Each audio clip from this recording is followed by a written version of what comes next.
guys, kita mulai ya. Jadi, ilmu farmasi itu memiliki keterkaitan yang erat dalam ilmu biologi, terutama pada biologi sel dan molekular. Dikarenakan pada bidang farmasi ini terjadi perkembangan yang pesat terkait dengan kebutuhan obat-obatan. Nah, sebelum kita membahas lebih jauh lagi, ada baiknya kita terlebih dahulu mengetahui apa itu biologi sel dan molekular. Biologi sel dan molekular adalah ilmu yang mempelajari tentang sel dan molekul, baik pengertiannya maupun organela yang ada di dalam sel maupun molekul serta fungsinya. Nah guys, perlu diketahui bahwa perkembangan dunia farmasi yang semakin pesat justru mendorong pemahaman terhadap komposisi hingga cara membentuk sel menjadi zat yang bisa bermanfaat bagi tubuh manusia. Jika dikaitkan dengan dunia kefarmasian, sel memiliki peranan penting, yaitu pertama dalam pembentukan vitamin sintetik, di mana pembentukan vitamin tersebut memiliki fungsi baik bagi proses biologis di tubuh manusia, seperti dalam proses pencernaan, sampai pada pembentukan daya tahan tubuh manusia, sehingga tidak mudah terserang penyakit. Pembuatan vaksin. Dalam pembuatan vaksin, biasanya selalu melalui proses pengembangan, yaitu disebut dengan rekayasa genetika, di mana memiliki fungsi untuk memperoleh hal-hal baru, misalnya pembuatan vaksinasi hepatitis B.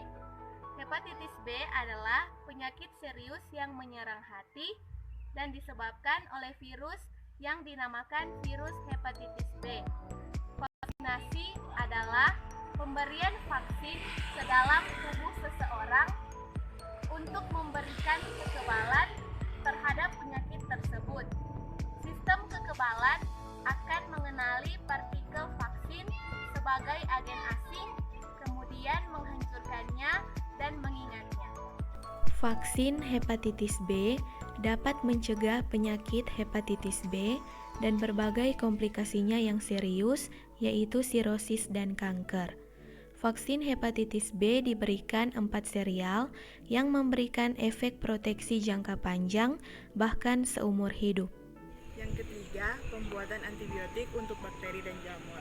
Antibiotik itu sendiri merupakan zat yang baik dan berguna bagi tubuh manusia, baik itu alami maupun sintetik. Penisilin adalah sebuah kelompok antibiotika beta-laktam yang digunakan dalam penyembuhan penyakit infeksi karena bakteri, biasanya berjenis gram positif. Penisilin ini dihasilkan dari fungi Penicillium chrysogenum dan Penicillium notatum. Nah guys, selain itu, manfaat lebih jauh yang bisa kita peroleh dari pemanfaatan biologi sel dalam bidang kefarmasian antara lain yang pertama, dapat menjadi pusat penelitian untuk berbagai penyakit sehingga dapat diperoleh metode pengobatannya. Dan yang kedua, membantu mengetahui struktur tubuh sampai pada sel-sel ilmu fisiologi, histologi, dan anatomi. Yang ketiga, membantu dunia farmasi dalam menemukan spesies yang dapat dijadikan sebagai antibiotik serta mampu membantu dalam mengetahui reaksi pada bahan kimia yang ada di dalam tubuh manusia. Nah guys, selanjutnya apa ada yang sudah pernah dengar tentang Sustainable Development Goals? Kalau belum, saya bantu jelaskannya ya.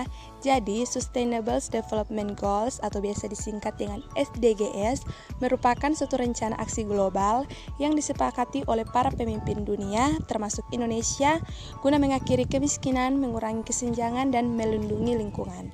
SDGs berisi 17 tujuan dan 169 target yang diharapkan dapat dicapai pada tahun 2030.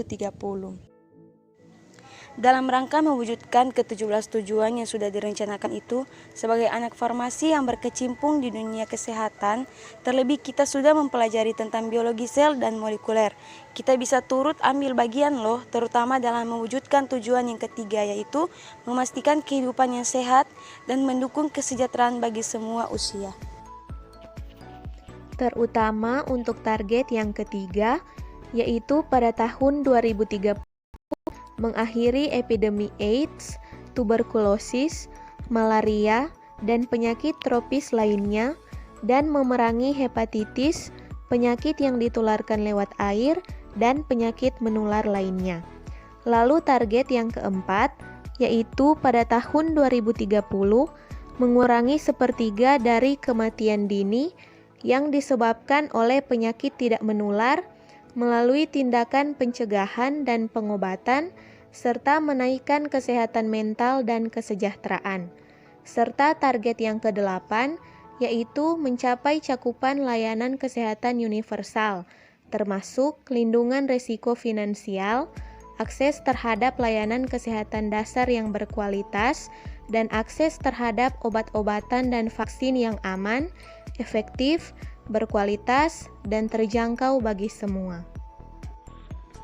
Untuk itu, dengan penerapan konsep rekayasa genetika seperti dalam pembuatan vitamin, vaksin, dan antibiotik, seperti yang sudah dijelaskan kelompok kami, maka bidang farmasi dapat mengembangkan penelitian untuk pembuatan obat-obatan baru, terutama vitamin, vaksin, dan antibiotik, untuk mendukung perkembangan teknik pencegahan dan pengobatan penyakit, sehingga target-target tersebut bisa terwujud dan tercapainya kehidupan yang sehat dan mendukung kesejahteraan bagi semua manusia.